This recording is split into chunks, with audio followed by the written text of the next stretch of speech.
Now, next, I would like to invite Mr. Pankaj Batra. Thank you.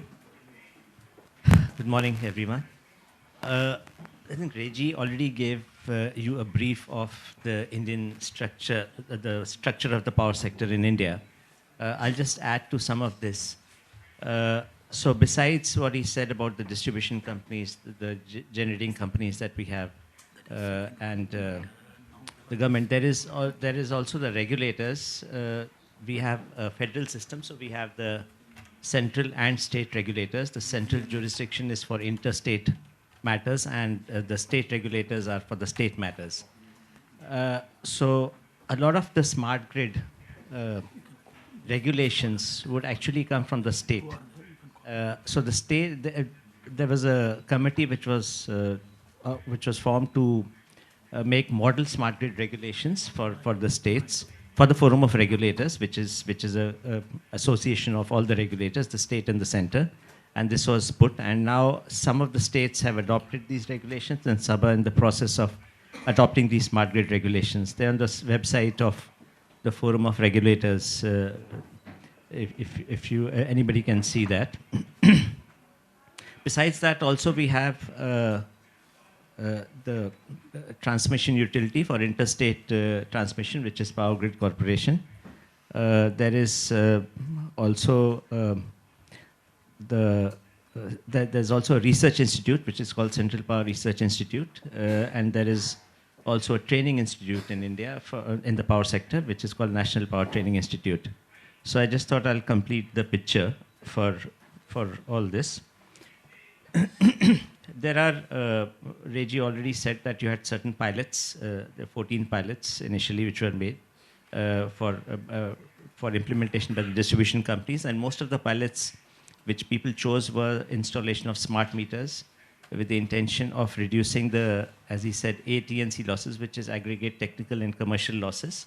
And commercial losses, a substantial part of that could be theft. So that in combination with the distribution SCADA, with energy audit systems, would help in tracing real time where leakage is taking place. This is actually part of the policy, but implemented by some states and some utilities, but not by all. So this is one potential area where the cost of the equipment would be paid back very quickly.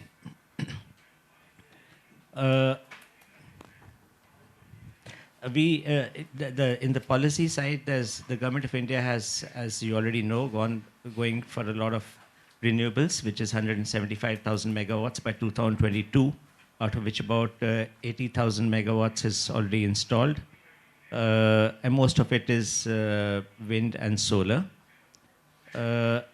So as was said, the storage would play a bigger and bigger part in the future, energy storage. Right now, we are able to manage because we've got surplus capacity of thermal power plants and are trying to make these more flexible so as to take care of the intermittencies of renewables. But that's not efficient way of doing it. So it'd be better to have more of flexible resources. One of the methods we are trying to do is a system. So smart grid is not only devices, but also rules and regulations. We are also trying to see how we can do the balancing, not only on a state-wise basis, but on all India basis, and extend it to maybe South Asia basis, because you have a lot of hydro plants in Nepal and Bhutan, which are neighboring countries. There's an attempt to make a South Asia grid for that.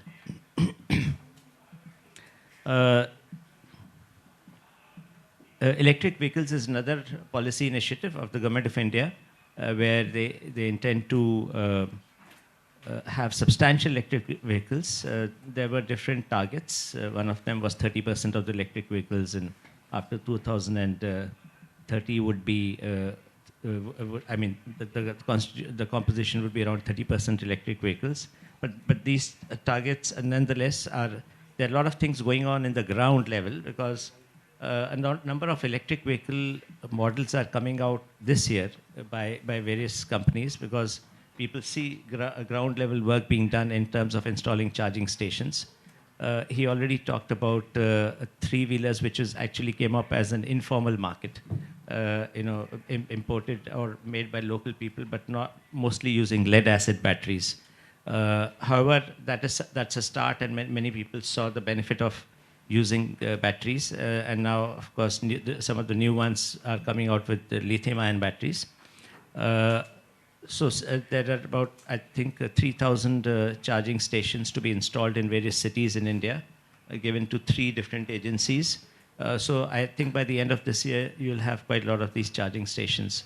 But what is mostly required is slow charging, because most of the time it should be slow charging, which should be used during times when the vehicles are standing still. And this could be done in the house when people come back, or in parking lots where they park their vehicle for a few hours. And slow charging, also there's a modification in the building bylaws which says that at least 20% of the vehicle population in the building should be, they should have charging stations to cater to that. And later, I think it would increase. And of course, if anybody asks for a charging station, a charging point to be installed in the building, it should be done. So this is the general thing. I think there are a lot of opportunities for companies, Swedish companies, to come and invest and try pilots. Yesterday, I met a gentleman from Swedish Neutral. I don't think I can't see him here.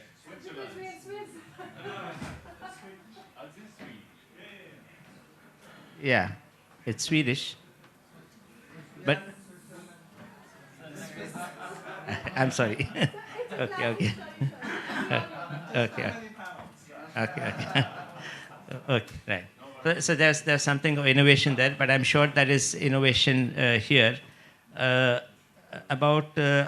You talked about planes not being electric in the near future, but I've seen in the IEEE magazine where planes have been demonstrated to fly on batteries. So let's see if that works commercially, as well as of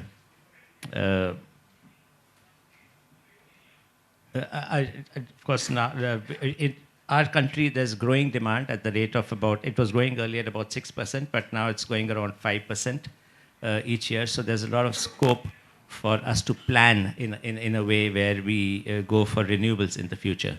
And of course, accompanying energy storage. There are a number of technologies in storage.